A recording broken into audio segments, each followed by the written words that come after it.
Welcome back to another episode of Lab Champions, where we highlight those in the lab industry who are making an impact. I'm Morgan Allen, joined by my co-host Max Dudenkov with Choice Farm D. Thank you for being here. Thank you, Morgan. Today we have an exciting guest, Jared Marcus with Hamilton Healthcare System. Jared, can you introduce yourself, kind of tell us a little bit about your background and how you got to where you are today? Yes, well, good morning, Morgan. Good morning, Max. My name is Jared Marcus. I have 13 years experience in healthcare, starting off originally in the Army. And after the Army, I transitioned into a traveling consultant role. Um, so I've just spent most of my time at different organizations and built up a lot of information about what I like in an organization and where I see my future. Awesome. So what is your current role right now? I am the Director of Laboratory Services for Hamilton Healthcare System. Okay, and that's a community hospital or academic. Can you tell us a little bit about the hospital? Yes, it's a community hospital, but we are academic as well. We do partner with three schools here in the lab, and then we also have physician residencies. Okay, awesome. So what does a day in the life look like for you in your lab? Well, a day in the life is different based on everyone's role. We do have, we're 24/7 here in Hamilton. It's a small community, but it is a large operation here. Day in the life it could be hit or miss, whether it's busy or not. We could have a motor vehicle accident. We could have 6 or more patients in the ER. We can have 20 patients on med surge. But overall, it's a very relaxed, calming community, very relaxed, calming environment here at the lab. Which is so necessary when you're dealing with all aspects of medical. And so that's really great. Yeah, I think just my background, I used to work at a small community hospital as well, and I feel like, a lot of times people might take certain fields for granted, like lab, we physician order the lab, and, we see it in the EMR, but there's a lot of things that happen behind the scenes to make that happen, a lot of wheels turning and people involved. So definitely appreciative of everything you guys do. Can you talk a little bit about any challenges that you guys face or have faced or have overcome in the last few years? I would say overall that the organization here is doing very well. It's thriving. The industry faces quite a few obstacles, short term and long term. Mm-hmm. Many of the obstacles that we face here in the lab are the schools are closing down. There's not enough knowledge about the lab and what a lab tech does, or even a phlebotomist or a lab assistant at that. So the schools are few in number, and they're constantly trying to meet the quota to stay open, to keep the program open at the colleges. Mm-hmm.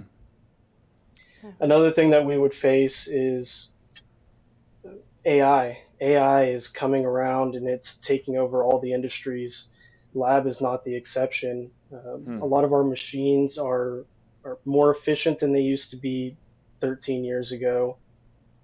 The computer programming, the electronic health reporting systems, everything's implementing AI. It's increasing our efficiency, which is a good thing, being that there's a shortage of laboratory scientists out there in the field. Okay. So you guys have already implemented certain AI technology into your daily workflow and into your lab operations? We have the healthcare system has implemented AI with the physician interaction with the patient. Okay. We've also implemented AI in the lab space. There are, for lab, you have a CBC, which is a complete blood count. Mm-hmm. A lot of people are familiar, but those of you that aren't, it's a automated test that checks all the different red blood cells, white blood cells that could be in your body at one time. Mm-hmm. And it determines them, what they are, and that information, the doctor can tell if it's a bacterial infection, a viral infection, so on and so forth. So that diagnostic information is used, but when there's, let's say, erroneous results or anything that's going on that may need a human being to take a look at, what we do is we'll make a slide, put it on a glass microscope slide. We'll look at it under the microscope. There are instruments out there now that will take that slide, that'll make the slide for you, stain the slide, take high definition pictures of that slide, and then tell you what all the different cells are and give you a percentage of those cells. And that's the AI that's mostly being used in the lab. There are similar machines for urinalysis, body fluids.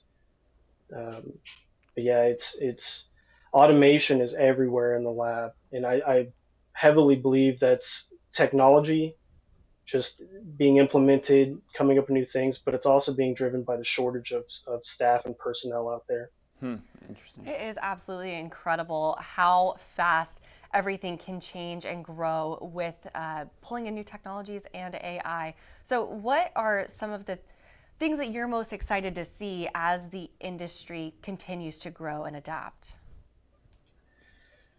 Well, I've worked at facilities that have utilized paper record keeping systems, and now with AI and technology, I'm just excited to see where the lab space is going to grow to. That change in 13 years is unheard of before that 13-year period. So looking forward as a leader, it's our job to look 10, 20, 30 years down the road and kind of set up and meet goals. So we're ahead of the game. We're ahead of the competition, the market space, and we can provide the best for our patients here. Absolutely. Yeah, it's what you got to do these days to keep up with all the changes and just continue to grow, educate yourself, and adapt. Jared, thank you so much for joining. Yeah, thank you, Jared. Yes, thank you both.